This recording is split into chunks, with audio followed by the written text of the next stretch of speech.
Senin, Sabtu, dan Minggu dikali 52 minggu, ya kan? Itu udah kurang 100-an. Dikurangin hari libur internasional, berapa banyak? Dikurangin hari libur lokal, berapa banyak? Kalau Indonesia ditambah libur cuti bersama, berapa banyak? Nah, dianggap average adalah 200 hari, gitu loh. Nah, itu 1 tahun. Nanti ini penting nih, EMA 200 1 tahun itu menentukan tren utama. Nah, 1 tahun adalah 200. Itu jangka panjang. Jangka pendeknya gimana? Sebelum jangka pendek, jangka menengah. Di bawah 1 tahun, satu apa sih? Di bawah setahun. Setahun. Setengahnya, 1 semester. Ya kan? 1 semester. Kalau 1 tahun itu adalah 200 hari, 1 semester berapa hari? Logika aja. 100 hari. Ya kan?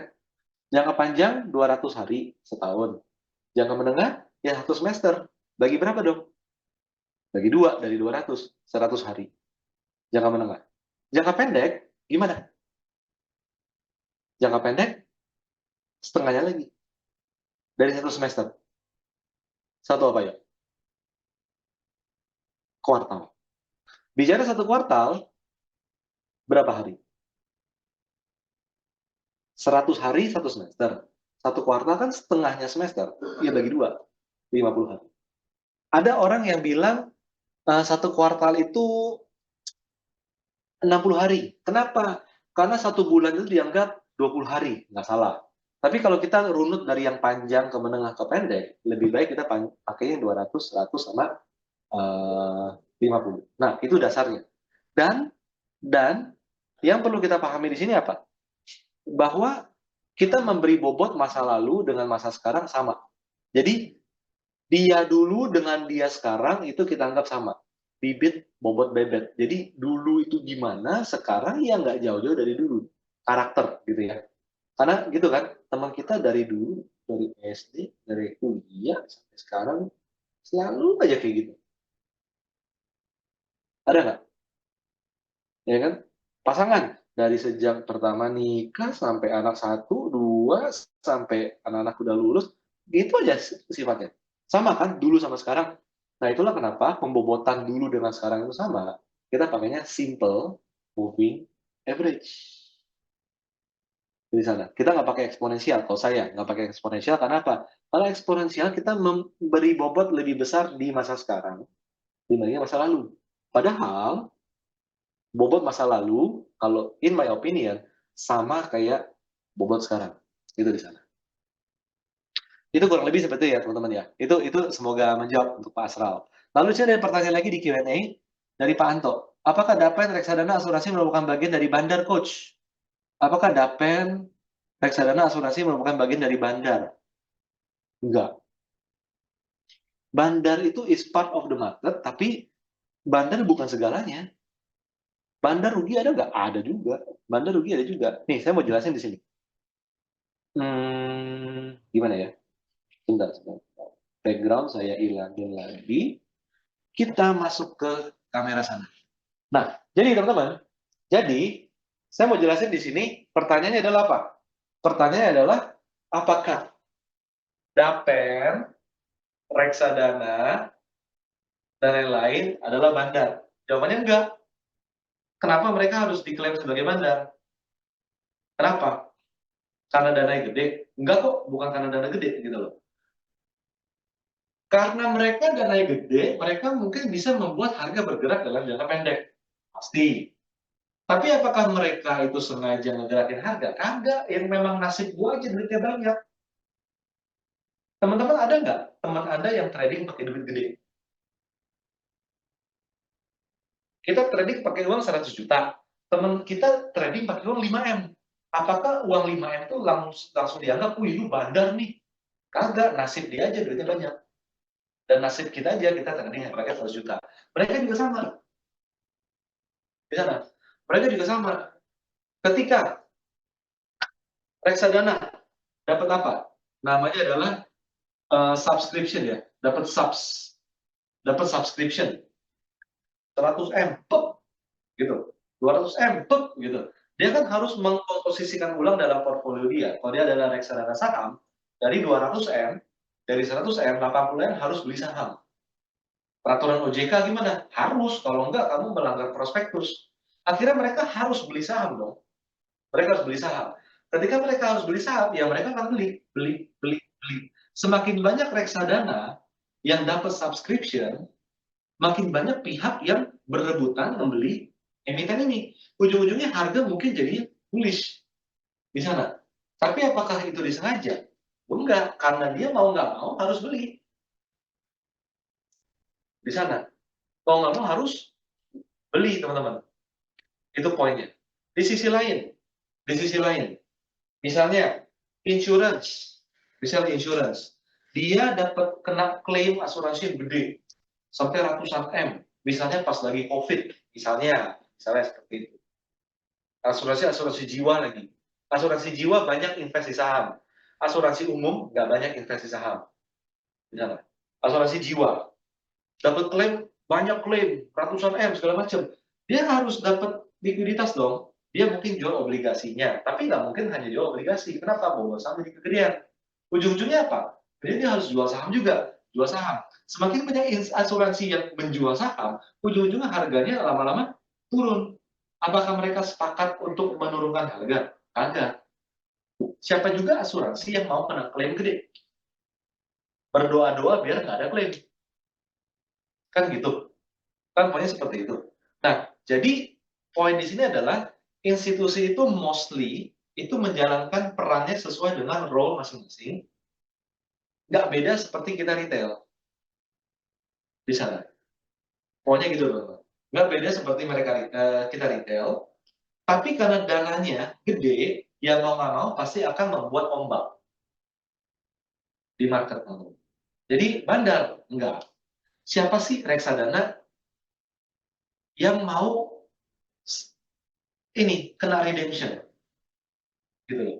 Harga lagi bagus, tiba-tiba apa? Tiba-tiba gue kena redemption di 100M nih, gue harus jual saham nih, gue jual saham apa? Yang liquid atau nggak liquid? Oh yang nggak terlalu liquid deh.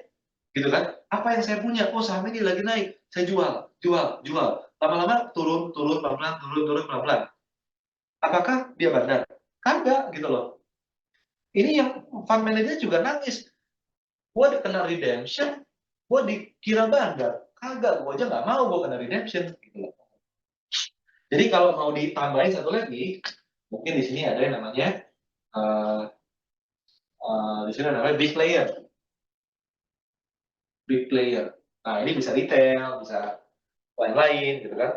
Tapi dari gambar ini semua, Anda bisa melihat bahwa setiap komponen pemangku kepentingan dalam sebuah emiten itu punya role masing-masing. Itu poinnya teman-teman. Jadi tidak ada satu yang menguasai segala. Pokoknya gitu ya teman-teman ya. Tidak ada satu yang menguasai segala. Kecuali gini. Kecuali gini teman. Nah, kecuali misalnya ini nggak ada nih. Nggak ada institusi di saham ini. Tidak ada institusi, tidak ada institusi, tidak ada institusi, tidak ada institusi. Nggak ada. Yang ada adalah hanya retail. Sama big player, entah dari retail atau big player dari siapa. Nah, ujung-ujungnya ini saham gorengan. Kalau ketemu saham seperti itu, nanti tinggal pilihan hidup kita. Kita mau pakai duit kita untuk trading saham gorengan, atau kita mau pakai uang kita, hasil kerja keras kita, untuk misalnya beli saham yang lebih berkualitas. Itu udah pilihan masing-masing ya. Itu udah pilihan masing-masing. Jadi itu dia, kurang lebih, apakah institusi adalah bandar? Jawaban saya sih, jauh dari itu sih. Enggak. Oke, lanjut.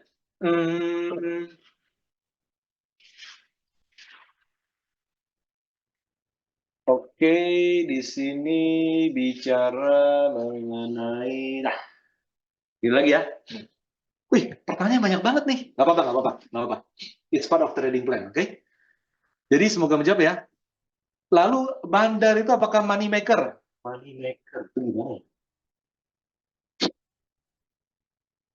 Beda, kita nge-break dulu dengan saya menjawab pertanyaan dulu, oke? Bandar itu apakah money maker? Market maker kali Pak ya? Market maker tetap diperlukan, pasti diperlukan. Teman-teman lihat ETF, XICI, XI apa segala macam itu pasti ada market makernya. Bid offernya pasti ada, ya, pasti ada gitu. Tapi ketika pasar sudah aktif di dalam objek tersebut, market maker udah nggak terlalu dibutuhkan. Itu poinnya sih seperti itu. Semoga menjawab ya Pak ya. Nah, daripada nih, indikator apa yang indikator apa untuk menentukan support dan resisten? Sebenarnya indikator melihat support dan resisten adalah sebenarnya mata sih. Mata. Support resisten terbagus adalah support resisten yang rata. Yang rata. Contoh gini. Ini saya dan dulu. Nah, support resisten yang bagus adalah support resisten yang rata. Rata itu gimana? Rata itu maksudnya horizontal. Horizontal akan lebih bagus. Nih, gini, akan lebih bagus karena dia bisa ada penurunan yang gradual. Contohnya gitu. Sampai misalnya di sini. Oke. Ini jauh lebih baik daripada garis yang miring. Gini. Ini kurang. Karena kalau miring itu tergantung feeling. Nah, tergantung feeling. Gitu. Tinggal kita feelingnya yang mana. Nggak bisa. Atau kayak gini, miringnya gini. Nah, ini tergantung feeling. Jadi resist support paling bagus adalah horizontal, jangan yang miring. Karena resist garis miring tergantung feeling. Itu yang kita perlu ingat ya, horizontal. Saya catat dulu deh. Resist and support idealnya yang horizontal. Yang miring biasanya tergantung feeling. Nah, gitu ya. Yang miring-miring biasanya tergantung feeling. Oke. Ini saya capture deh. Ini nggak semua, ini bukan berarti ini sebuah holy grail ya, tapi maksudnya ya ya kita ini pengalamannya kayak gitu, gitu. Pengalaman seperti itu. Salah kirim. Nah, gitu. Nah, udah kirim ya teman-teman ya. Itu kurang lebih ya jawaban untuk resist dan support. Ini pas ini sesi kita tanya jawab. Hari ini mungkin agak panjang. Kalau teman-teman nggak apa-apa, ini kita molor-molor juga nggak apa-apa ya. Ini kan udah jam 8. Biasanya sampai jam setengah 9 tuh nggak kerasa. Kalau teman-teman mau molor, saya sih oke-oke aja. Kita molorin sampai malam. Oke? Sampai jam 9 aja. Sampai jam 10. Waduh, belum makan saya. Oke, aman, aman, aman. Sampai tengah malam. Kita makan bareng di sini. Oke, lanjut. Lanjut ya. Jadi kita sesi tanya jawab dulu untuk break ya, ice breaking. Malam Koreos dari Mirna. Malam Koreos, apakah sebenarnya kita masih perlu lihat broker summary jika sudah technical analysis by chart? Misalnya harus lihat Broksum, apakah itu untuk day trade saja, saham gorengan atau gimana? Gini ya, saya itu tidak, saya dulu di broker institusi. Jadi saya banyak, ya itulah yang di layar-layar itu, yaitu pengalaman pribadi. Pengalaman pribadi. Dari tahun 2008 sampai 2017 saya di stockbroker, nasabahnya institusi semua. Jadi poinnya institusi itu nggak bisa dideteksi pakai kode broker. Big fund itu kalau benar-benar big fund itu nggak bisa dideteksi pakai kode broker. Kenapa? Karena dia bisa beli pakai kode broker A, dia jual pakai broker C. Kenapa bisa gitu? Karena mereka simpan barang di bank kastedian. Di bank kastedian. Jadi Anda nggak bisa tahu porto mereka apa aja. Nggak boleh dong. Masa kita mau tahu isi portfolio asuransi jiwa sebuah perusahaan X gitu? Oh, bisa. Ya kan? Jadi mereka udah beli, mereka pindah ke bank kastedian. Jadi kode broker itu nggak berguna dari sisi big money. Tapi kalau saya dari sisi fund manager, saya mungkin akan memantau kode broker untuk kira-kira pengen tahu teman saya beli atau enggak. Contoh gini, saya fund manager A, saya beli Bank Mandiri nih, 5M, cet, beli. Lalu 5M, beli. Kodenya apa? Kodenya CC, gitu kan. Saya tahu teman saya itu pakai kode brokernya itu XX, misalnya gitu. Nah, pas saya beli, muncul XX. Itu duitnya size-nya kayak dia. Tapi saya nggak mau nanya gitu loh, nggak mau nanya. Nanti kesannya kepo, nggak ganggu gitu loh, kayak tetangga gitu kan.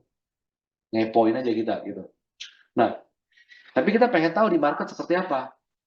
Apakah dia juga beli gitu kan. Kemarin habis ngopi nih, misalnya gitu. Beli juga dia nih. Beli juga. Sekedar gitu aja. Nggak ada hal lain gitu loh. Jadi kalau volume likuiditas itu udah wajar, udah sewajar-wajarnya yang kemarin Anda pelajari, kode broker udah nggak kepake. Kode broker nggak pakai. Pure technical ataupun pure fundamental. Itu di sana. Apa bedanya simple moving average sama exponential moving average? Simple moving average, bobot MA 200 nih. Bobot hari pertama sama bobot hari ke-200 dalam 200 hari sama. Nggak gini deh, MA 10. MA 10. Bobot hari pertama dengan bobot hari ke-10 sama bobotnya. Sepersepuluh, sepersepuluh, sepersepuluh, sepersepuluh. Tapi kalau eksponensial, bobot hari pertama dikecilin. Bobot hari ke-10 digedein. Kayak lebih diprioritasin di sana. Itu bedanya. Tapi kalau belajar karakter, pakainya yang simple. Moving average. Wih, nggak habis-habis sih pertanyaannya. Oke, 5 menit menjawab dulu. Habis itu kita lanjut. Oke? Dari Pak Budiarta. Mohon tanya, gimana caranya supaya tenang ketika harga sudah jalan? Kadang ada kemudahan, jangan-jangan hanya keberuntungan. Nah, ini harus teknikal, Pak. Ini kita harus bicara. Jadi kalau untuk bisa tenang ketika harga bullish, kita harus teknikal, teman-teman. Teknikal itu gimana sih? Jadi as simple as this sebenarnya ya. Jadi saya belum masuk ke dalam trading strategi yang spesifik. Tapi di sini adalah kalau kita pakainya adalah moving average, maka kita menyadari bahwa semua harga saham yang berada di atas semua moving average itu cenderung bullish. Sebaliknya, Unilever, kalau harga saham berada di bawah semua moving average, terutama EMA 200, ini bearish. Di situ. Jadi embahnya moving average adalah EMA 200. Nih. Oke, ini saya bikin catatan. Embahnya MA2. Embahnya moving average adalah MA 200. Di bawah MA 200 cenderung bearish. Bearish jangka panjang. Di atas MA 200 cenderung bullish jangka panjang. Gitu. Dia bisa di atas EMA 50, bisa di atas EMA 100, tapi kalau dia di bawah EMA 200, intinya kecenderungannya adalah bearish jangka panjang. Nanti teman-teman coba cek. Misalnya, teman-teman punya saham di Porto, kebetulan nyangkut nih. Udah 2 bulan nih nyangkut nih gitu ya. Coba pakai MA 50, 100, 200, kemungkinan dia di bawah EMA 200. Kayak gitu. Ini saya capture dulu. Oke. Nah, dan enaknya simple moving average itu moving average itu di semua aplikasi ada. Harusnya ada. Semoga menjawab ya. Oke, market maker is normal. Market maker is normal selama belum ada. Jadi gini loh, market maker itu is part of the market gitu loh. Ada institusi, ada dapen, ada asuransi, ada retail, ada market maker, semua itu punya role masing-masing. Jadi tidak ada satu yang mengendalikan semua. Kecuali kita trading saham gorengan. Nah, itu oke-okean. Itu seperti itu. Oke, lalu habis itu, nah ini untuk aplikasi di Growin, gimana cara ngapain simple book average, nanti coba tanya teman-teman di Growin ya. Lalu habis itu market maker, ini udah. Nah, Pak, apakah boleh kita diberi contoh chart emiten yang akan breakout dan akan breakdown supaya kita lebih jelas? Bisa. Nah, habis ini kita akan tanya jawab dulu nih. Saya udah kebanyakan ngomong sendiri, jadi saya pengen ngobrol sama teman-teman nih, gitu ya. Jadi Pak Ron, kita akan masuk ke sana, Pak. Kita akan masuk ke sana.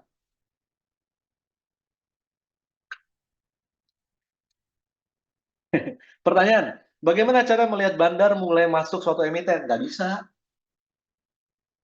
Nggak bisa lah.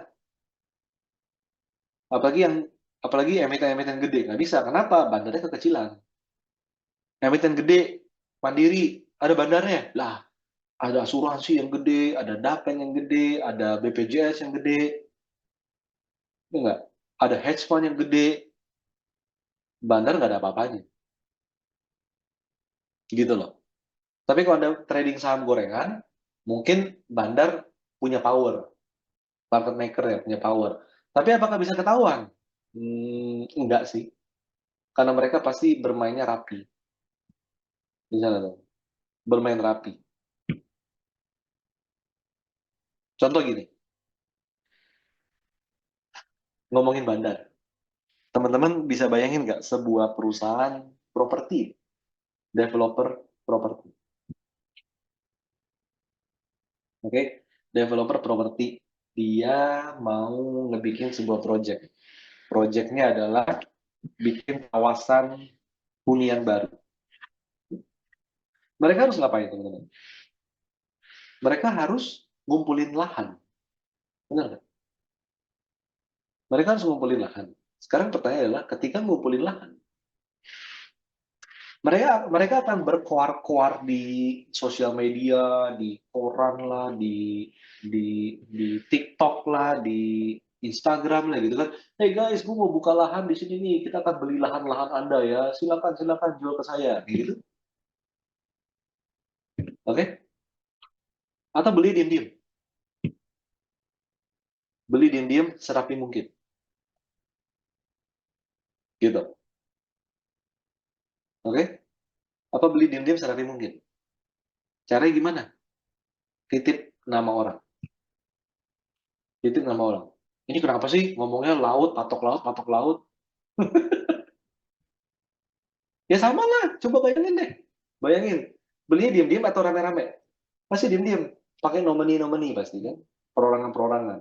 Beli, beli, beli, beli, beli. Udah kekumpul semua, dikonsolidasikan dalam sebuah uh, induk. Kan poinnya seperti itu. Jadi intinya adalah kalau lagi akumulasi, nggak akan ada yang mau cerita-cerita. Nggak akan ada yang mau cerita-cerita. Saham juga sama. Jadi apakah bisa ketahuan? Enggak, kecuali kita orang lapangan. Itu itu itu poinnya, teman-teman ya. Itu poinnya. Jadi untuk masuk dalam semua emiten, mostly nggak akan diceritain. Kecuali kalau udah mau distribusi, baru diceritain. Lagi dibeli nih, lagi dibeli, lagi dibeli, gitu kan. Tapi itu bisa jadi dia mau exit. Dia mau exit. Ini kok nggak habis-habis ya pertanyaannya ya? Saya batasin ya jam 8:05 ya. Satu pertanyaan lagi. Izin bertanya, terkait dengan penggunaan simple moving average trading view, apakah sama dengan menggunakan moving average di chart Growin? Nah, teman-teman boleh cek ke tim teman-teman di Growin ya, teman di Growin ya. Tapi emang mah gampang, tinggal munculin bandingin sama trading view, sama kok. Nah, tarik garis horizontal butuh kurun waktu berapa lama? 1 bulan, 1 tahun, atau berapa lama? Nah, habis ini kita akan bahas dari Pak Dede. Tarik garis horizontal butuh waktu berapa lama? Nah, ini kita akan bahas. Nanti, habis ini. Habis ini. Oke, kalau bicara review saham nanti dulu indikator liquid dan bagus apa? Indikator MA dulu deh. Start from moving average, simple moving average. Anda bisa tahu gimana karakter pergerakan harga masa lalunya dan tren sekarang itu seperti apa. Oke, itu dulu ya mengenai Q&A. Saya kembali ke materi. Nah, di sini. Nah, ini dia ya. Jadi, ini sebenarnya inline sama materi sih, tapi saya loncat aja dulu ya. Ini kayak gini nih. MA gitu ya. Jadi kalau di atas semua moving average ya dia bullish gitu loh. Kalau dia berada di bawah moving average ya dia bearish. Itu poinnya seperti itu. Nah, tapi di sini saya mau emphasize dulu contoh real langsung. Jadi teman-teman, pokoknya intinya Kalau sebuah saham konsisten berada di bawah MA 200,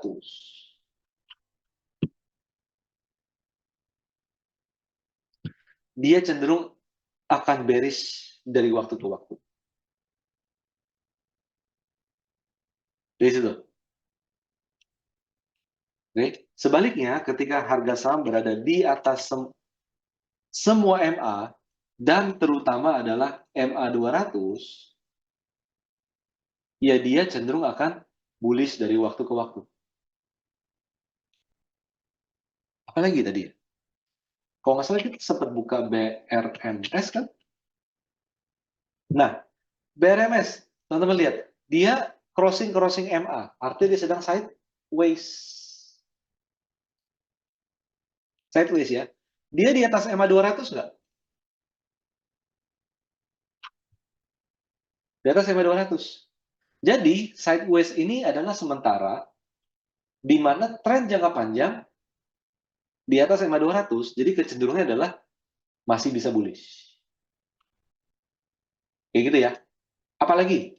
Apalagi? Kita pelan-pelan ya teman-teman ya. Kita bicara mengenai tren dan indikator. Tren dan indikator. Contoh lagi bumi. Bicara bumi. Oke, bicara bumi gimana? Nah, YOLO. Bumi. Gimana nih? Dia sama EMA 200 gimana? Beda ya, beda level ya. Sejak dia sudah gagal bertahan di atas MA 50, dia turun, ini sideways, ini swing, oke? Okay? Tapi dia ada di bawah MA 200. Jadi pertanyaan saya, oke? Okay? Pertanyaan saya, kalau nanti satu titik ada sinyal beli, lebih baik mantaunya di bumi atau bumi yang lain, BRMS. Jadi secara moving average nih ya, lebih oke di bumi atau BRMS? Ayo, BRMS teman-teman. BRMS. Kenapa? Secara tren, BRMS lebih solid tren naiknya daripada bumi itu sendiri. Mantap. Oke. Tapi BRMS tinggi nih.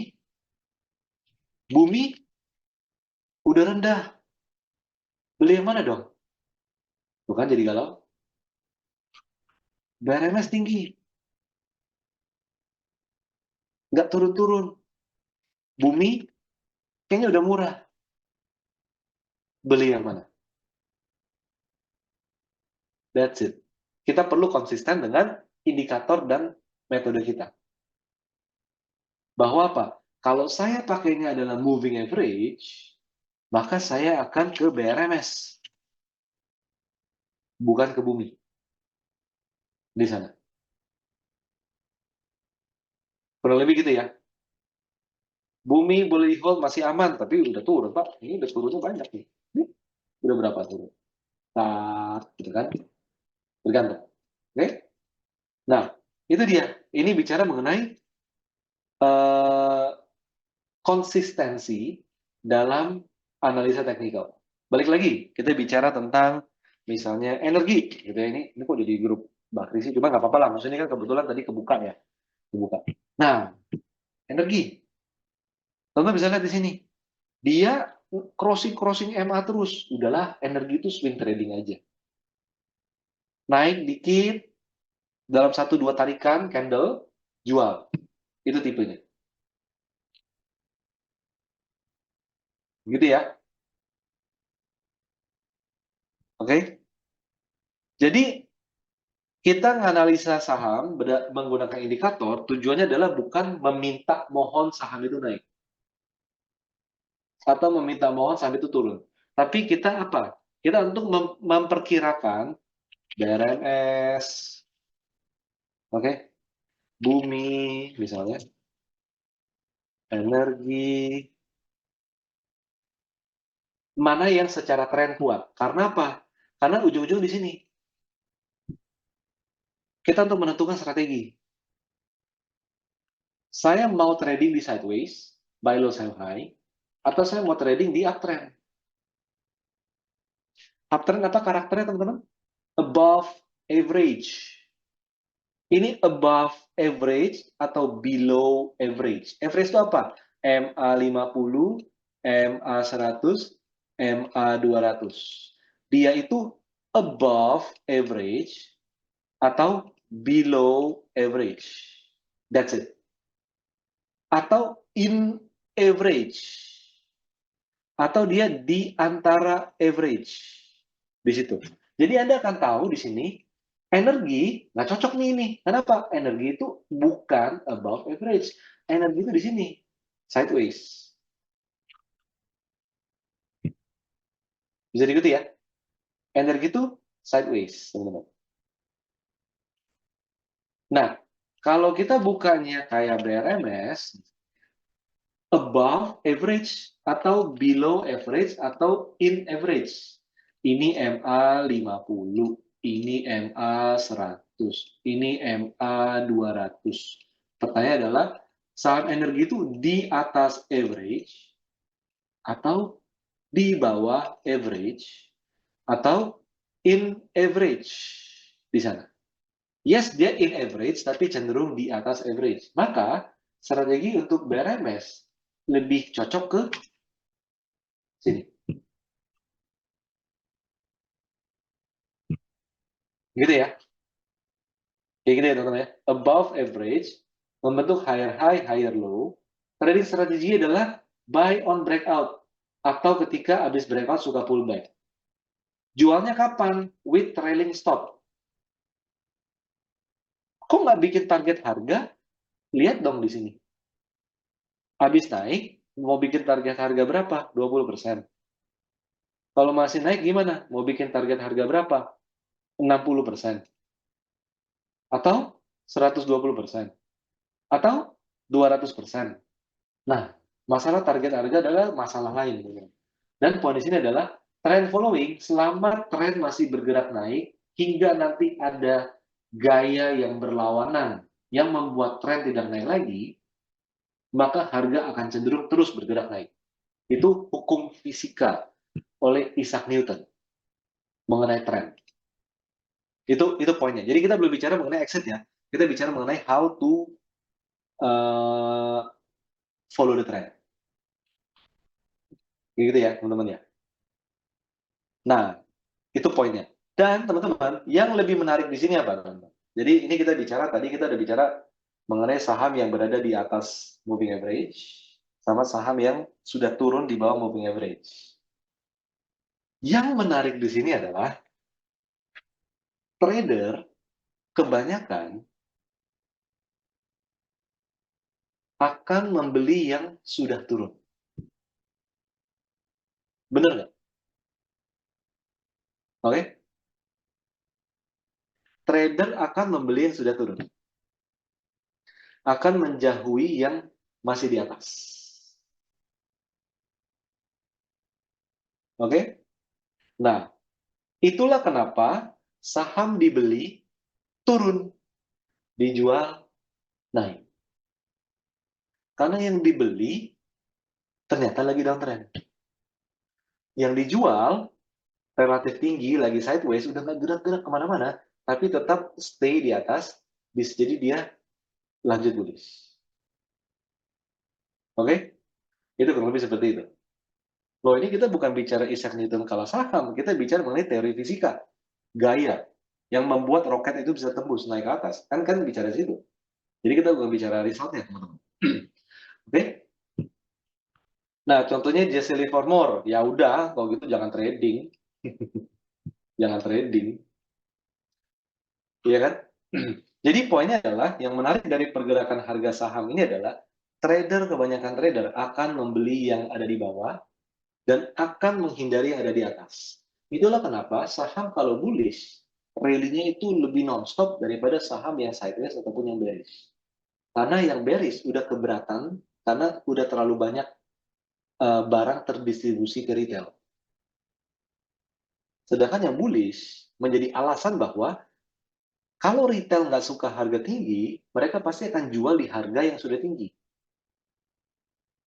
Nah, sekarang pertanyaan adalah, kalau retail menjual di harga tinggi, kenapa harga nggak turun-turun ke bawah? Kenapa ya? Karena ada big player yang tetap ngebeli. Lu jual, gue beli. Dan mereka punya outlook yang lebih tinggi lagi. Nah, itulah kenapa saham kalau udah di atas, biasanya itu naiknya itu bisa lebih rapi, lebih enak daripada yang masih di bawah. Itu kurang lebih seperti itu. Jadi kalau saham lagi di bawah, katanya mau bullish, di sini nggak jadi bullish. Kenapa? Karena udah terdistribusi ke retail. Tapi kalau bicara saham di atas, itu barang udah ngumpul di sedikit pihak. Nah, itu biasanya yang paling asik. Itu itu pokoknya seperti itu. Kayak gitu ya. Lanjut, lanjut. Lanjut.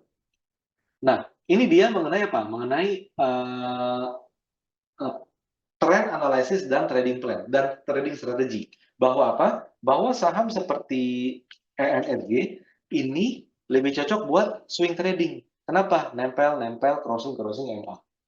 Nah, saham seperti BRMS, ini saya bukan merekomendasi ya, ini lebih cocok nanti untuk apa? Untuk trend following. Kenapa? Karena dia di atas rata-rata moving average. Sampai sini dulu, teman-teman. Sampai di sini dulu. Oke? Nah, nanti kita bicara mengenai entry. Oke? Nanti kita bicara tentang entry, teman-teman. Apa lagi? Entry-nya di mana kok?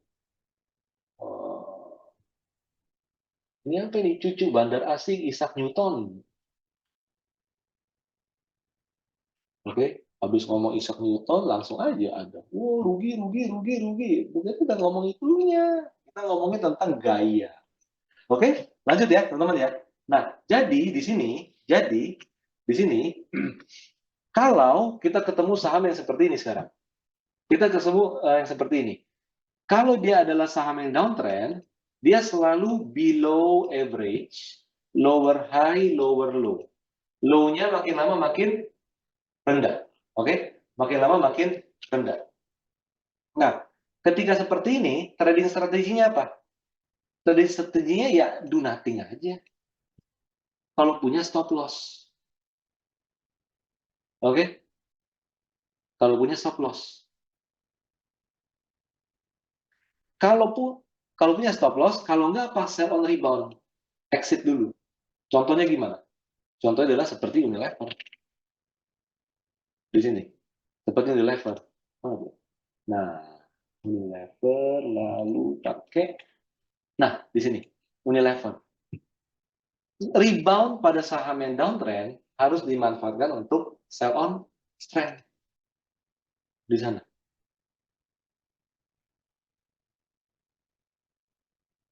Oke? Sell on strength. Nanti kita bicara di sini adalah pokoknya intinya rebound itu untuk sell on strength aja, untuk saham yang sedang downtrend seperti ini. Apalagi contohnya, apalagi misalnya LTPF. Kemarin LTPF sempat sempat bearish kan? Sempat bearish kan? Nah, kayak gini kan? Dari harga berapa? 4.500 sampai ke harga 1.500. Nah, anytime harga rebound mendekati MA-MA-nya seperti ini. Mendekati MA entah 50, entah 100 gitu ya. Syukur-syukur sampai ke MA 200 seperti tadi apa namanya sahamnya Unilever itu manfaatkan buat sell on strength. Lagi HMSP. HSP juga sama. Anytime ada kesempatan harga rebound, paling utama adalah MA 200 saja. Nah, ini jadi manfaatkan kita untuk melakukan sell on strength. Gitu ya.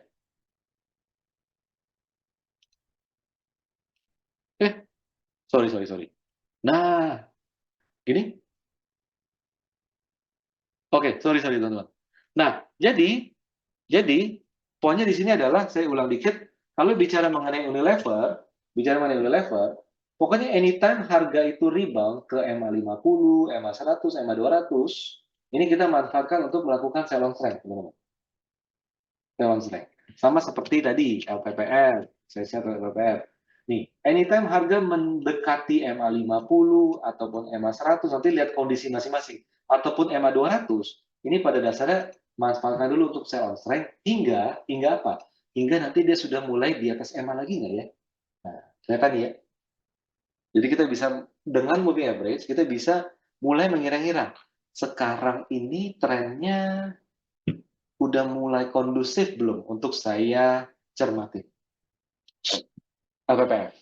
Apalagi HMSP sama. Saham di bawah MA 200 itu pasti bearish jangka panjang. Jadi anytime kita punya kesempatan jual di area-area MA di atas yang ada, ini bisa kita manfaatkan untuk apa? Untuk melakukan sell on strength. Itu poinnya. Dan teman-teman harus ingat di sini bahwa MA 200 adalah embahnya moving average.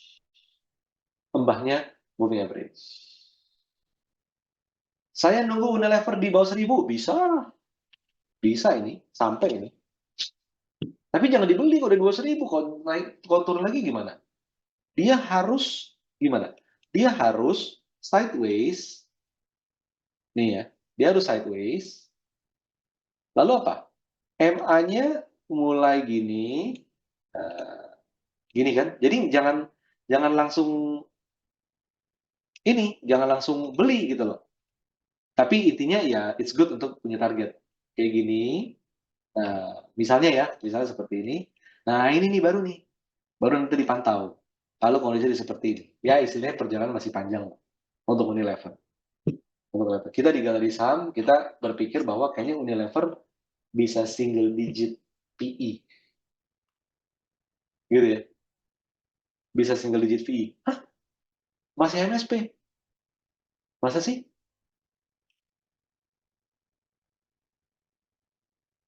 Enggak kok, udah Unilever kok. Coba lihat, masih udah Unilever belum?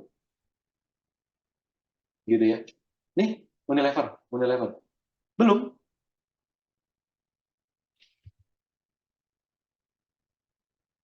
Hmm. Oke, ini saya stop share, saya reshare ulang. Ini udah Unilever belum? Udah Unilever? Udah ya? Oke, oke. Nah, jadi gitu ya teman-teman ya. Ini saya ulang dikit. Thank you. Nah, jadi Unilever tunggu di bawah 1000 bisa. Tapi jangan langsung beli. Yang kita perlu lakukan apa? Yang kita perlu lakukan adalah tunggu sampai dia itu sideways dan mulai sedikit berada di atas moving average. Nah, ini perjalanan masih panjang, teman-teman. Kita nggak tahu berapa lama lagi. Gitu. Dan itu pun juga kalau kinerja dia naik ya, teman-teman ya. Kalau kinerjanya naik. Oke? Ini dia. Mengenai trading strategis pada saham-saham yang kita lihat menggunakan moving average. Jadi poin di sini apa teman-teman? Poin di sini adalah kita harus paham dulu di sini bahwa saham yang kita buka grafiknya, dia itu sedang berada dalam fase apa? Fasenya adalah sideways, dia nempel-nempel moving average, MA-nya 50, 100, 200 sudah dipakai, atau dia adalah tipe saham yang uptrend, dia konsolidasi tapi dia di atas semua moving average. Contohnya seperti itu. Contohnya seperti itu. Atau dia itu lagi bearish.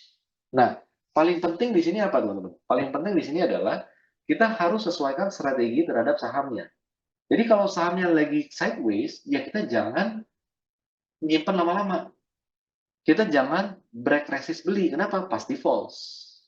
Pasti false. Di sisi lain, kalau sahamnya lagi di awal fase bullish atau di tengah fase bullish, kita jangan ngantri belinya terlalu rendah. Itu itu poinnya di sini, teman-teman. Itu poinnya. Kok gambar kuningnya ditampilkan lagi? Boleh. Nah, gini ya, di sini. Nanti harusnya materi dibagi kok. Nanti materi dibagi. Jadi, trader itu paling enak trading di sideways dan di uptrend. Jangan di downtrend. Downtrend urusan fund manager aja. Ngakumulasi. Kita yang uptrend atau yang sideways. Oke? Di sana. Kebanyakan trader mau jadi fund manager. Ngakumulasi, ngehold saham yang bearish. Di sana. Saham yang bearish. Nah, ujung-ujungnya apa teman-teman? Ujung-ujungnya portonya jadi nggak maksimal di sana. Dan kadang yang jadi masalah di sini adalah saham yang bullish cepat-cepat dijual, saham yang bearish disimpan dan disayang, dipotong. Nah, itu dia ya, teman-teman ya. Itu dia poin dari apa namanya? Poin dari trading strategi. Sekarang kita mau bicara apa sekarang? Entry exit. Oke, kita bicara tentang entry exit. Nah, di entry exit, apa sih yang perlu kita pahami di sini? Urusan entry exit itu berkaitan dengan dua hal sebenarnya. Resist support dan chart pattern. Resist support dan chart pattern.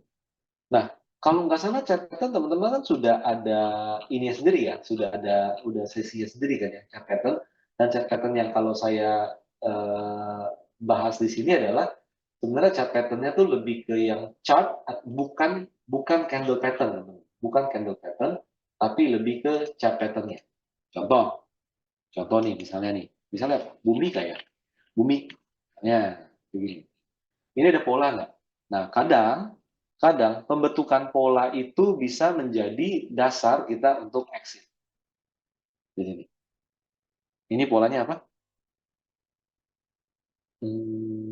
HNS. Mantap. HNS, gitu ya teman-teman ya. HNS. Cara ngitung target HNS yang paling simple, oke, adalah kayak gini. Kan gitu. Nah, disinilah target penurunannya. Kan gitu kan ya. Nah, poinnya adalah apa? Kita harus berani jual ketika di sini. Walaupun kita beli modalnya di sini. Itu poinnya, teman-teman.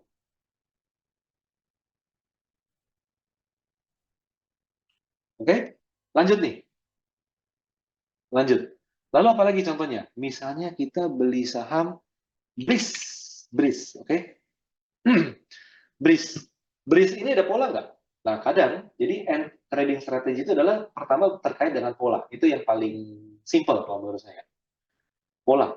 Nah, tentu perhatikan, apalagi dia berada di atas rangkaian MA. Dia di atas MA 100, dia di atas MA 50, dia di atas MA 200, seperti ini, konsolidasi dan SMA kan. Apalagi dia kebentuk pola. Polanya apa? Ini HNS kebalik. IHNS gitu ya. Nah, kalau bicara IHNS, balik lagi. Target gimana? Target dari bawah, ini jadi target naik di sini. Nah, ini target naik ini. Nah, ini menjadi apa teman-teman? Ini menjadi trading plan. Udah. Oke, jadi artinya saya nggak bisa nih antri belinya ngarep di bawah di EMA 200. Tapi saya harus belinya ketika breakout. Gitu ya, teman-teman ya. Ketika breakout. Nah, ngomong-ngomong breakout sini, ini berkaitan sama yang kemarin. Ketika breakout, harus volume tinggi nggak? Enggak. Ini breakout nih. Volumenya gimana?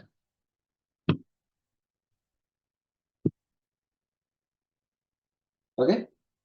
Volume gimana? Nggak gede kok. Volume tinggi baru ada pas kapan? Pas di sini. Nih candle ini. Candle ini, nah inilah tipuan trader. Tipuan trader. Jadi volume, oke gini ya teman-teman ya. Gini ya. Ini kan ini saya bikin warnanya biru nih. Ini garis inverted head and shoulder. Sorry, ini saya make clear dulu ya. Head and shoulder gitu. Shoulder kiri, head, shoulder kanan. Dah, gitu ya. Ini inverted head and shoulder. Oke, ini levelnya level breakout. Ketika di level breakout, nah, ini kita bikin catatan. Level breakout, teman-teman, buy. Masalahnya satu, volumenya gede nggak? Oke,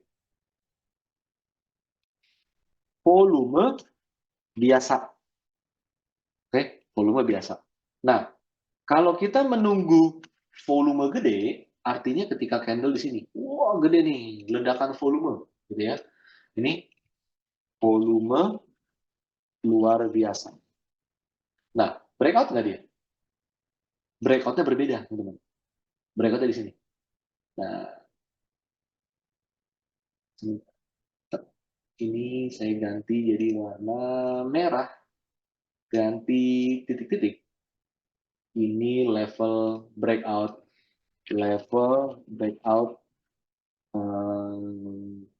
pada umumnya. Oke, level breakout pada umumnya. Nah, disinilah yang terjadi apa? Di sini terjadi bahwa ketika kita menunggu dan menanti volume itu gede,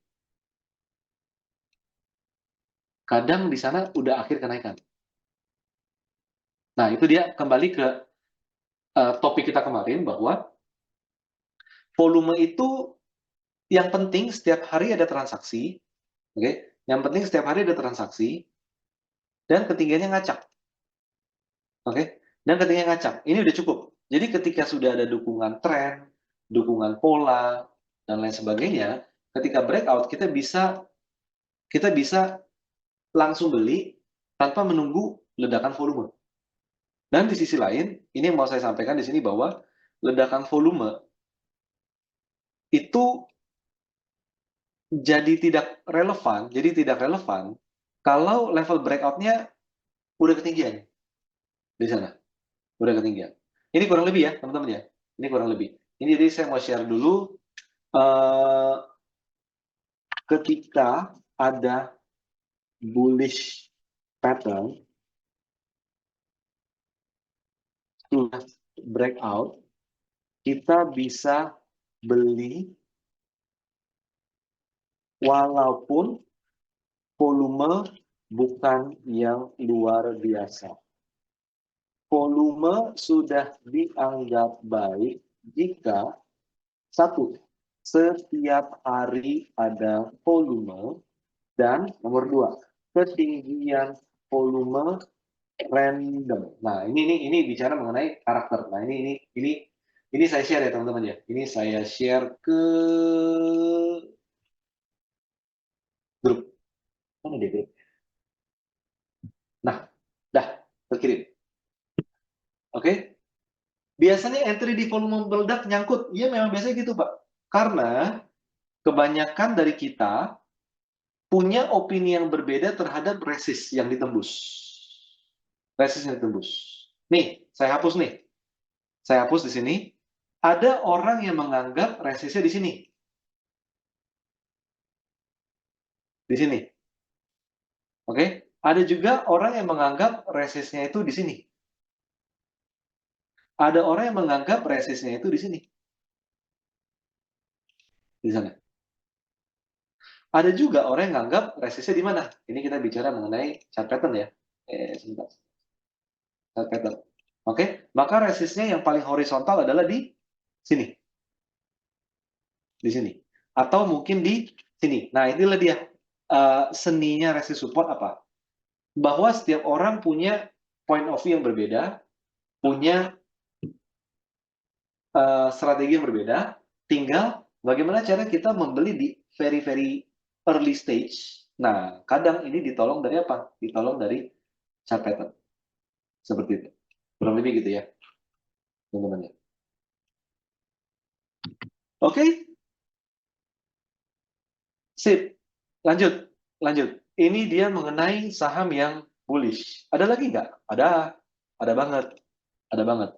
Nah, ini contoh saham kombinasi saham yang apa?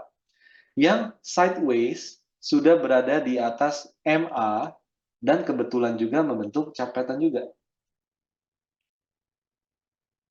Atau gini. Nah, bentuknya apa? Ya kan? Bentuknya seperti ini. Kelihatan ya di situ ya. Ini juga bisa menjadi patokan kita untuk melihat bahwa saham ini berada di awal fase bullish. Di awal fase bullish. Habis ini saya akan ajarin, kalau swing relatif gampang ya. Swing kan relatif gampang. Kalau trend following, gimana caranya kita bisa nyimpen saham sampai agak atas? Itu kan yang jadi pertanyaan. Dan tidak pakai feeling.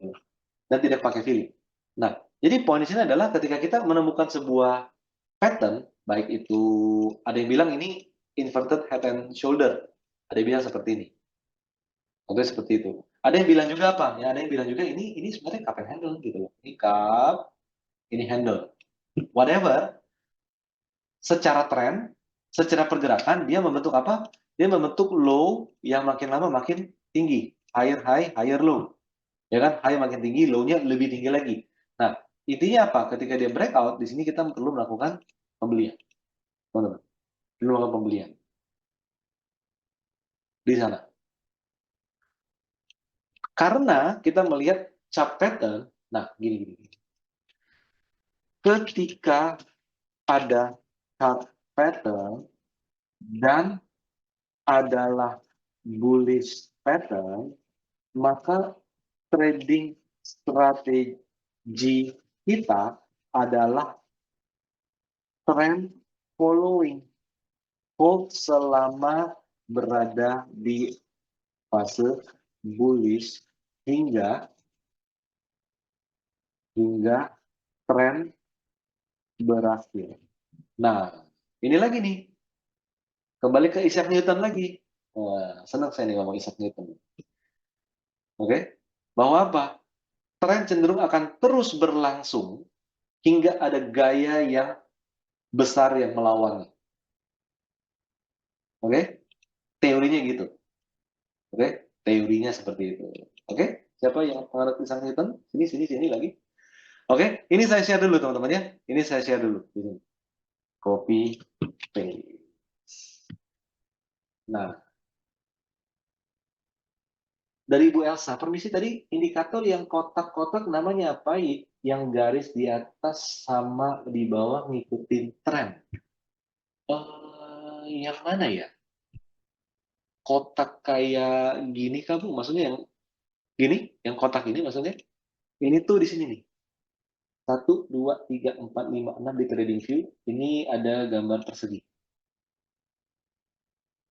Kotak. Fraktal. Nah, nanti kita bicara fraktal. Oke, teman-teman? Ini poinnya. Lagi. PTRO.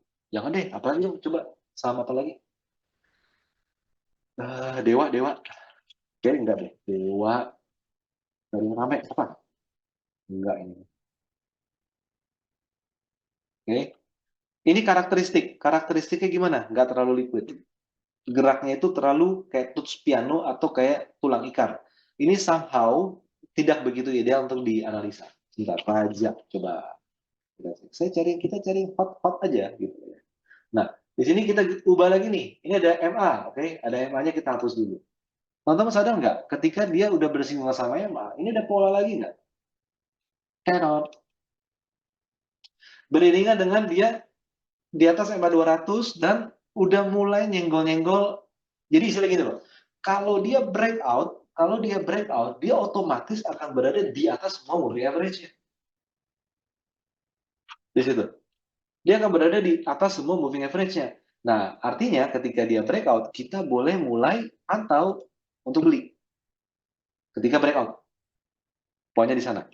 Nih. Oke? Coba kita lihat. Jadi combine antara chart pattern dengan moving average, simple moving average, itu kadang sesuatu yang menyenangkan. Oke? Sesuatu yang menyenangkan. Jadi kombinasi antara chart pattern dengan posisi dengan bullish chart pattern. Bullish chart pattern dengan posisi di atas rangkaian MA biasanya menjadi entry point yang menyenangkan. Kayak gitu, teman-teman. Ini salin gambar, saya share lagi ke chat ke grup. Kayak gitu ya, teman-teman ya. Kayak gitu. IMJS nih, di chat nih. Ada IMJS. Oke, IMJS. Oke, IMJS gimana? Bisa dianalisa nggak? Nggak bisa. Apa yang bisa dianalisa pakai IMJS? Secara chart pattern? Nggak. Kenapa? Dia naiknya tiba-tiba. Oke, secara apa lagi? Secara sebentar. Nah, kayak gini ya. Secara chart pattern nggak bisa. Jadi ini memang murni berita dan corporate action nantinya kalau ada. Kondisi seperti itu, teman-teman. Jadi ada saham yang naik tiba-tiba tanpa awalan, pada dasarnya itu nggak bisa serta-merta kita cari reasoning secara teknikal, tapi memang itu murni dari reaksi pasar, which is adalah sebenarnya lebih ke insider. Biasanya analisa saham yang enak itu adalah yang udah punya flow pergerakan harga. Kayak gitu ya, teman-teman ya. Lagi nih, saya mau coba cek, saya mau cari contoh saham lagi. ASI, ASII, nih dari Pak Asral, ASRI. Ini di jam 20.40 ya? Ya udahlah ya, sampai jam 9 ya. Sampai jam 9. Astra gimana? Nah, teman-teman, Astra coba lihat, dia sudah berada di bawah MA lagi. Jadi, untuk Astra, ya hindari dulu. Oke? Untuk Astra, hindari dulu. Avoid dulu. Avoid dulu. Oke? Nah, sekarang kita gimana caranya untuk bisa trend following? Contohnya nih, contohnya kayak gini, teman-teman.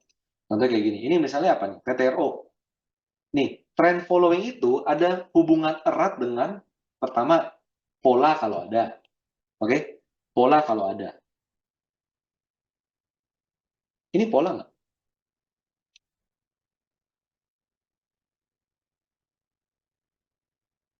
Ini pola nggak? Pola apa ini, teman-teman? Ah, nggak terlalu kelihatan. Ya udah, ganti 30 menit. Mana dia?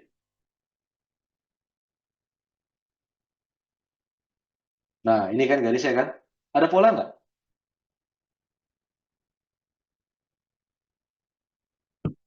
Ya kan? Cup and handle.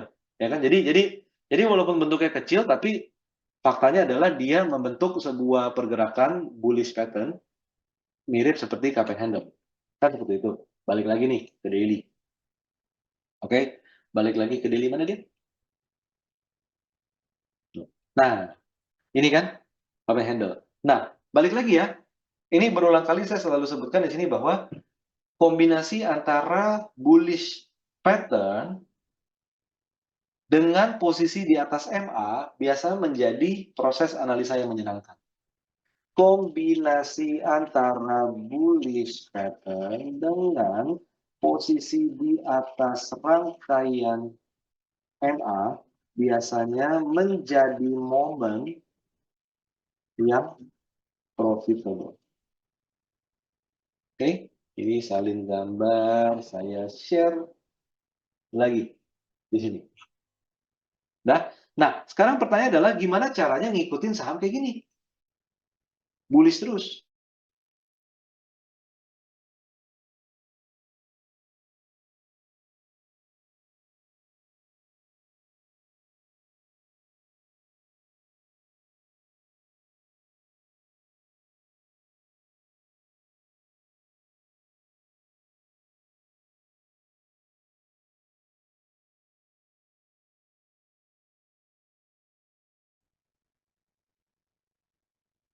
Gini, gini, gini. Ini kan di atas terus kan? Oke. Ini di atas terus. Ini nih indikatornya kita yang punya nih. Maksudnya ya memang ini milik kita. Jadi saya munculin untuk kebutuhan edukasi. Benar kayak gini. Jadi ini hold terus. Hold terus. Selama harga saham berada di atas support trend, beda dengan support swing. Oke, ini dia.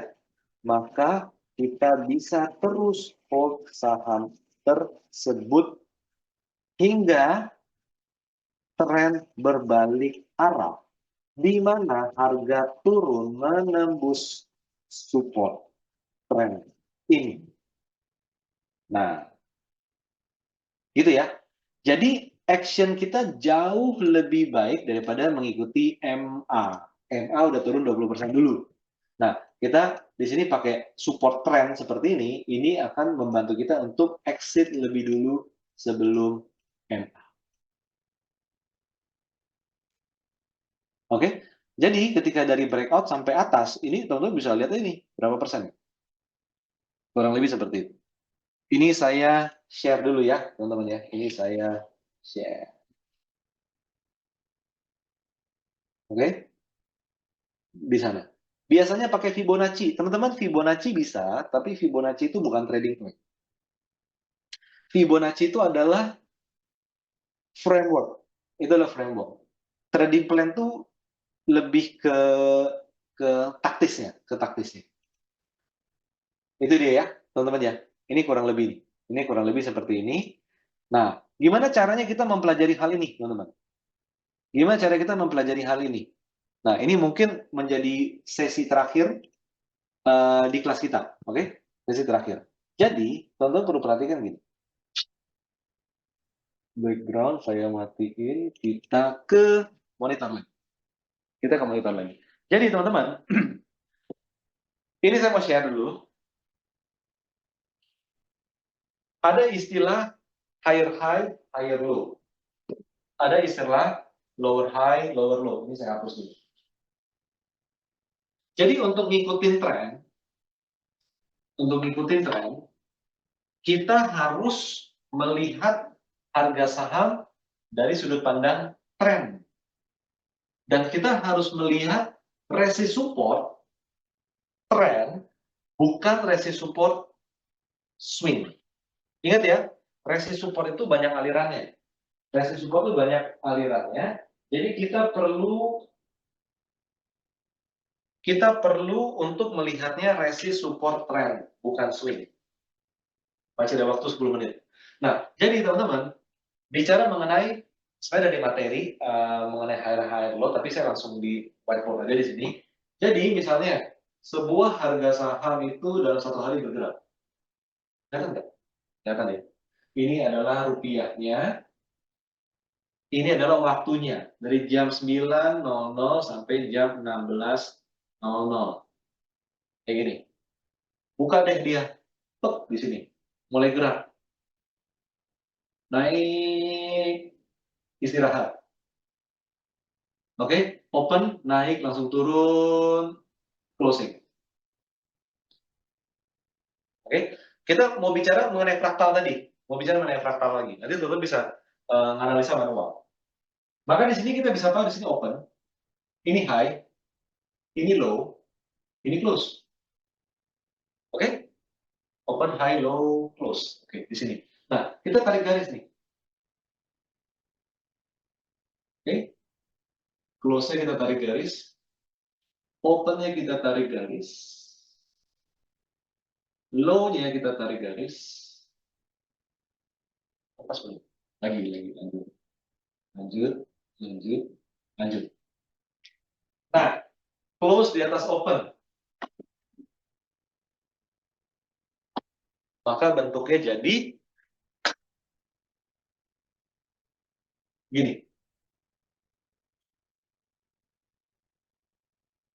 Oke? Jadi kayak gitu. Open, high, low, close.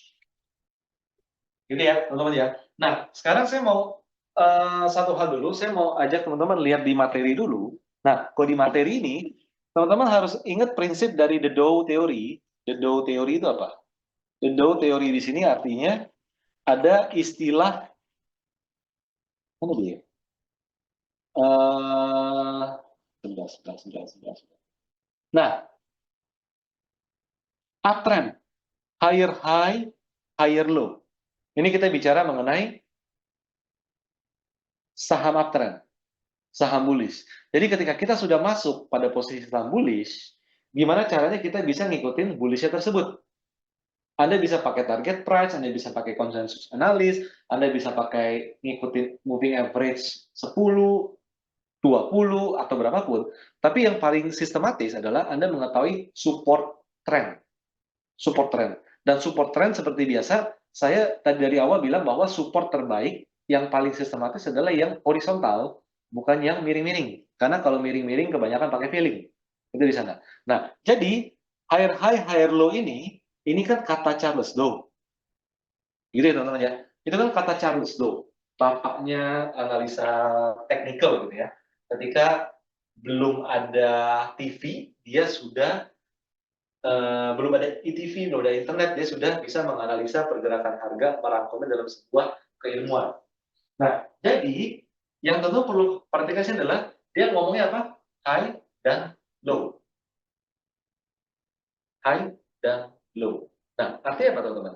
Artinya, yang menjadi objek terpenting dalam sebuah harga adalah high dan low. Dengan demikian, setiap candle yang ada kita lihat, mau dia warna merah, mau dia warna hijau, yang terpenting sebenarnya adalah leading-nya tuh kayak gimana. Ah, gitu ya. Leading-nya seperti apa? Gini doang. Nah, ini ya, poin sini dulu ya. Nah, ini saya mau jembatanin untuk belajar untuk apa? Bikin resist support trend. Nah, jadi teman-teman, Senin, geraknya gini. Kita nggak bisa tahu apa-apa nih. Di sini deh. Senin di sini. Kita nggak tahu apa. Besok Selasa, naik nih. Besok Rabu, naik lagi seperti ini. High-nya makin tinggi, low-nya makin tinggi, uptrend dong. Uptrend jangka pendek. Nyesel nggak? Kok nggak beli di Senin? Selasa kan udah cuan. Rabu kan udah cuan. Nah, dalam trend following, kita perlu melihat dalam skala lebih gede. Biarin aja harga bergerak. Nah, ternyata hari Kamis mulai koreksi, gitu ya. Jumat koreksi, gitu kan. Teman-teman, kita mau nebak besok candle naik atau turun, itu susah setengah mati. Jadi sebaiknya jangan. Sebaiknya jangan. Jadi kita untuk trend following bisa kayak PTRO, apa yang perlu kita lakukan? Biarkan harga bergerak, oke? Harga bergerak, nanti kelihatan sendiri kok. Nanti kelihatan sendiri bahwa ini kan high. Kelihatan nggak sih? Kelihatan ya? Kelihatan. Ini kan low, garisnya horizontal. Garisnya horizontal. Low-nya L1 jadi L2 nih. Kenapa? Lebih tinggi. Low-nya makin tinggi nggak? Makin tinggi. Nah, ini adalah level stop loss kalau ditembus. Nah, bicara mengenai higher high dan higher low, maka setiap saham yang layak untuk dibeli secara tren, dia harus membuat higher high. Di situ, teman-teman. Dia harus membuat dia harus membuat higher high. Nah, inilah level breakout.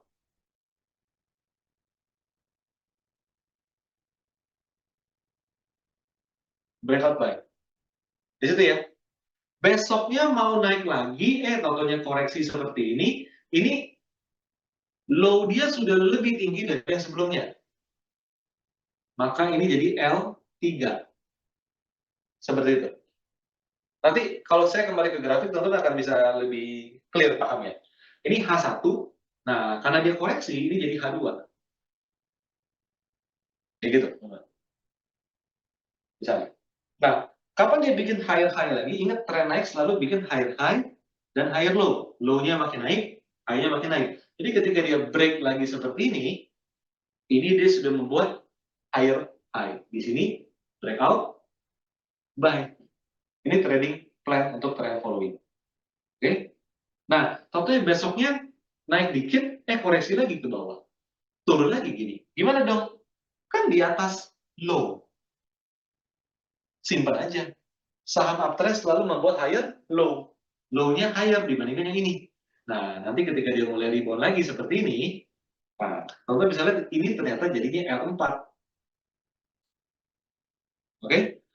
Ini jadinya H3. Kayak gitu loh, teman-teman. Kayak gitu. Nah, nanti prinsip ini kita lakukan di area high dan di area low, maka teman-teman akan bisa mengikuti pergerakan harga seoptimal mungkin ketika dia berada dalam masa uptrend. Contoh nih, dia mulai koreksi lagi gini, mulai rebound lagi seperti ini. Anda bisa lihat bahwa low-nya makin tinggi, L5. Oke, L5. Di sini hanya yang sendirian ini jadi H4. Tertinggi sendiri nggak? Sendirian, teman-teman. Sendirian di sini. Oke?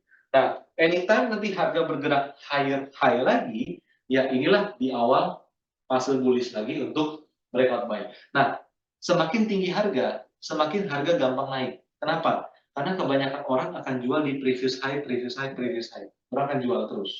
Nah, somehow, kalau harga udah bullish seperti ini, PR Anda hanya cukup ikutin, gitu ya, ikutin low-nya. Selama dia koreksi tidak lebih rendah dari low, ya ini jadi low yang baru. Di sana, teman-teman. Jadi low yang baru. Bisa diikuti nggak di sini ya? Semoga bisa ya. Nanti saya fotoin. Nah, high-nya udah kebentuk lagi. Higher high lagi. H5 di situ. Mulai naik lagi, koreksi lagi, rebound lagi, kebentuk lagi nih. Nanti Anda lihat di PTO contohnya. Dan pasti bisa dilihat di banyak saham lain. Ini L7. Oke? Ini L8. Sorry, ini H6. Nah, kalau ini seperti itu. Nah, jadi kemampuan kita untuk mengikuti support low yang makin lama makin naik dan kita rela untuk tidak jual selama dia tidak turun tembus, selama tangganya itu adalah tangga naik, maka inilah saham jagoan kita. Simpan terus hingga kapan? Simpan terus hingga nanti suatu saat, oke, dia turun menembus pum. Kelihatan.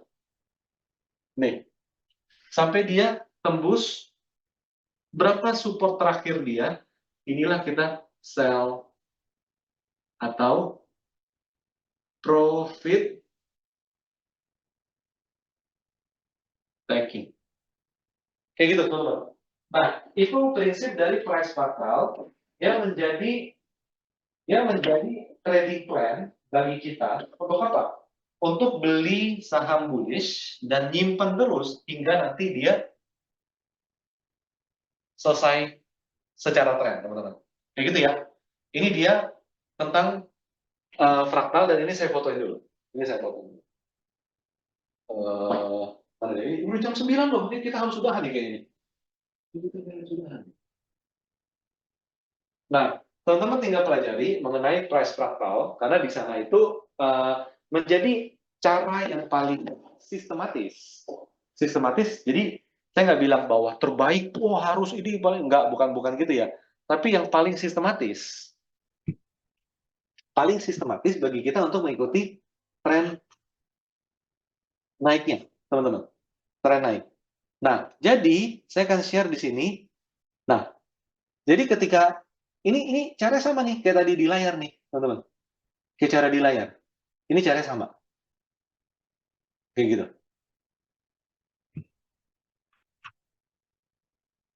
Oke? Nah, ini juga berlaku di mana? Ini berlaku, coba teman-teman lihat di BRMS ya. Jadi ketika kita sudah ngedapetin harga saham yang bagus, ada polanya. Nah, kelihatan nggak nih? Oke. Ini indikator kita yang develop karena ini untuk mempercepat kami menganalisa aja sih, analisa aja gitu. Nah, jadi ini kita bisa simpan terus sampai kapan? Ini dia sampai dia break support. Nah, kelihatan nggak dari sini? Jadi dari bawah sampai sini sampai break support sampai tertinggi lah 200%. Tapi kalau misalnya amit-amit, namanya kita trader kan nggak mungkin bisa tahu tertinggi di berapa ya. Tapi sesimpel kita jual ketika break support aja, ini lumayan kok. Gitu ya. Kurang lebih seperti itu. Saya mau cek dulu Q&A. Mungkin saya akan lihat yang penting-penting karena ini udah jam 9, mohon maaf jadi ngaret. Beda fraktal dengan Bollinger Band, beda total Pak. Bollinger Band itu tuh standar deviasi. Fraktal ini tuh menempel ke grafik. Oke, menempel ke grafik. Oke, lanjut. Nah, apa yang harus dilakukan? Nah, ini dia. Apa yang harus dilakukan di kondisi ISG merah? Semua watchlist merah. Kapan sell dan kemudian dari profit. Nah, teman-teman. Jadi gini. Ya mungkin ini penutup ya. Nanti mungkin ada kesempatan kita bisa ngobrol-ngobrol lagi. Atau teman-teman nanti di grup Anda bisa coba. Saya juga ada di grup WhatsApp ya. Nanti kita bisa diskusi kok. Teman-teman share grafik. Pakai moving average. Nanti mention saya. Nanti saya akan bantu reply gitu ya teman-teman ya. Jadi poinnya adalah kalau market lagi bearish, apa yang perlu kita lakukan? Pertama, jangan average down kecepatan. Cash yang Anda miliki untuk nanti nunggu dia udah nggak turun lagi, stabil dalam beberapa hari, at least dalam 1 minggu, baru mulai nanti masuk. Jadi jangan terburu-buru. Terburu-buru itu kadang jadi kecepatan kita ngebeli sahamnya. Itu poin yang pertama. Kedua, coba dicek. Coba dicek. Kalau saham Anda itu berada di bawah MA, nah gini ya, saham Anda itu berada di bawah MA, seperti kayak contoh di Telkom misalnya, contoh di Telkom. Ini dia. MA, RS modul saya hilangin, oke. Nah, ketika berada di bawah MA seperti ini, well, nanti ketika market mulai rebound, jual nih di area-area MA ini. Jual di area-area ini. Ini trading plan untuk porto yang memang sahamnya lagi ada yang turun. Kondisi seperti itu. Garis MA yang jauh dari harga biasanya bisa menjadi resisten. Itu poinnya ya, teman-teman ya. Itu poinnya. Kurang lebih seperti itu. Nah, sekarang mengenai ISG seperti apa? Ini kita lihat ya. Composite dulu udah lebih jam 9, itu saya ditegur. Nah, composite seperti apa, teman-teman? IHSG pada dasarnya ada ada support yang kuat, teman-teman. Di sini dan di sini. Oke? Teman-teman bisa lihat di sini, dari sejak pandemi 2010, oke, sejak pandemi 2010, indeks kita selalu kuat di level-level 6.500 dan berapa ini? 6.570. Ini kuat, ini kuat, ini kuat, oke. Dan ini sampai, dan ini kuat. Itu poin pertama. Ini kemungkinan besar akan menjadi support yang kuat pada IHSG. Support yang kuat pada IHSG, di mana target rebound untuk IHSG pada dasarnya untuk rebound, teman bisa lihat very ideal rebound adalah ya memang ke MA. Tapi masih jauh nih, jauh. Jadi yang terdekat apa? Yang terdekat adalah di sini dulu. Di berapa? 6.900. Nah, ini level support kuat.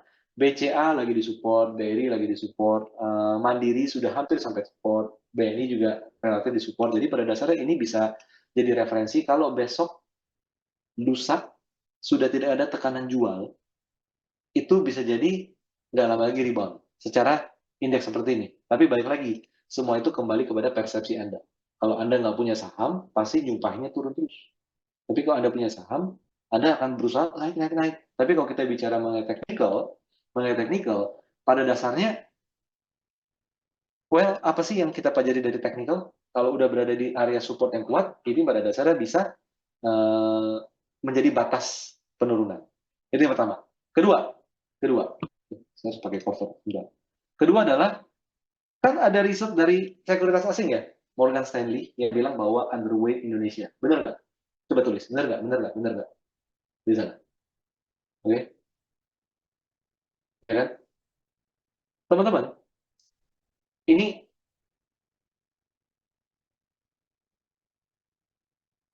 gini, coba perhatiin dari dulu sampai sekarang, ketika ada saham yang turun terus, biasanya house asing di ujung penurunan akan keluarin research, bukan keluarin research. Research asing itu tiba-tiba keluar di publik. Itu poinnya. Biasanya seperti itu. Dan ingat, yang yang mau saya sampaikan sini arti apa? Saya setuju bahwa market lagi sedang bertanya-tanya tentang ekonomi Indonesia dan kebijakan-kebijakan, kurang lebih kan seperti itu. Kalaupun itu bagus, orang masih ragu-ragu dengan implementasi seperti apa. Oke, saya netral sampai di sana. Nah, kalau orang nggak yakin, maka orang akan tarik diri dulu dari market, which is adalah jual dulu. Misalnya seperti itu, sama kayak Anda lah, sama kita lah. Saya udah punya saham, tapi saya ragu-ragu, ya saya jual dulu, gitu kan. Naik dikit dijual dulu aja, hindari dulu, kan kurang lebih seperti itu. Nah, poin di sini adalah, coba perhatikan karakteristik dari research yang beredar. Saya nggak sebut merek gitu ya, nggak sebut merek lagi gitu ya. Pihak tersebut adalah pihak yang sama yang merekomendasikan buy dengan target 21.000 sebuah saham bank digital ketika waktu itu. Oke, sekarang harga udah rendah secara ISG, pihak yang sama juga yang merekomendasikan sell ketika harga udah relatif rendah. Dan teman-teman coba lihat banyak nggak pola seperti ini muncul baik di kode yang sama ataupun kode yang berbeda, dan biasanya itu kejadiannya berkebalikan, teman-teman. Jadi berhubung karena indeks sudah berada di dekat support 6.500, 6.470-an ini, nah ini teman-teman bisa coba perhatikan bahwa kadang sell on rumor, buy on news, buy on fact. Nah, jadi pada dasarnya ini Anda bisa coba, maksudnya apa ya? Yes, ini very negatif. Saya tahu bahwa teman-teman di trader pun juga ada yang udah mulai pusing, udah mulai mulai galau gitu ya. Tapi biasanya kalau udah berita keluar seperti ini, coba diperhatikan dalam sehari dua hari kalau tekanan jual tuh mungkin sudah nggak terlalu kencang lagi, itu bisa jadi udah nggak jauh dari level rebound karena memang technically IHSG itu berada di uh, area rebound. Oke, itu dia. Jadi teman-teman coba lihat back on technical. Kalau news udah terlalu bikin pusing, harga udah terlalu rendah, kadang technical itu bisa memberikan sinyal bahwa ini udah murah, ini udah di area rebound. Kurang lebih seperti itu ya teman-teman ya. Jadi mungkin materi hari ini agak molor, mohon maaf. Tapi ya I'm so happy saya bisa share tentang hal ini ke teman-teman semuanya. Nah, memang belum 100% apa yang ada saya bisa sampaikan, teman-teman. Belum bisa sampaikan, tapi ya semoga di kesempatan lain di dalam grup, kalau teman-teman berdiskusi, mention saya, nanti kita bisa coba diskusi sesuai dengan apa yang kita pelajari selama kemarin sampai hari ini. Itu dia dari saya. Poin terpenting di sini apa? Poin terpenting di sini adalah market itu lebih banyak sideways. Setelah sideways bisa uptrend, bisa downtrend. Nah, market sekarang lagi downtrend. Nah, apa yang poinnya teman-teman perlu perhatikan di sini? Bahwa apa? Swing trading di fase sideways itu very good. Jangan simpan lama-lama. Okay? Cari cuan 5%, 7% di sideways itu udah umum. Dan trading paling bagus adalah di fase sideways dan fase uptrend. Tapi kalau di fase uptrend, Anda harus bisa dan mampu menyimpan lebih lama. Nah, untuk fase downtrend seperti apa? Untuk fase downtrend, Anda harus ekstra hati-hati, jangan buru-buru average down, dan belilah ketika harga saham sudah sideways di area bawah. Dan ujung-ujungnya adalah semakin dia bisa berada di atas moving average, semakin MA-nya turun dan harga di atas, disitulah sinyal terbaik bagi teman-teman untuk melakukan pembelian. Well, itu aja dari saya. Semoga sesi ini, trading strategis dan trading plan, bisa memberikan insight kepada teman-teman semuanya. Semoga teman-teman, apa yang teman-teman ikuti bisa melebihi ekspektasi teman-teman dan bisa menghadapi market dengan lebih tenang dan lebih rasional berdasarkan alat bantu di technical analysis. Itu aja. Thank you. Semoga bermanfaat. Have a nice trading day di keesokan hari. Terima kasih.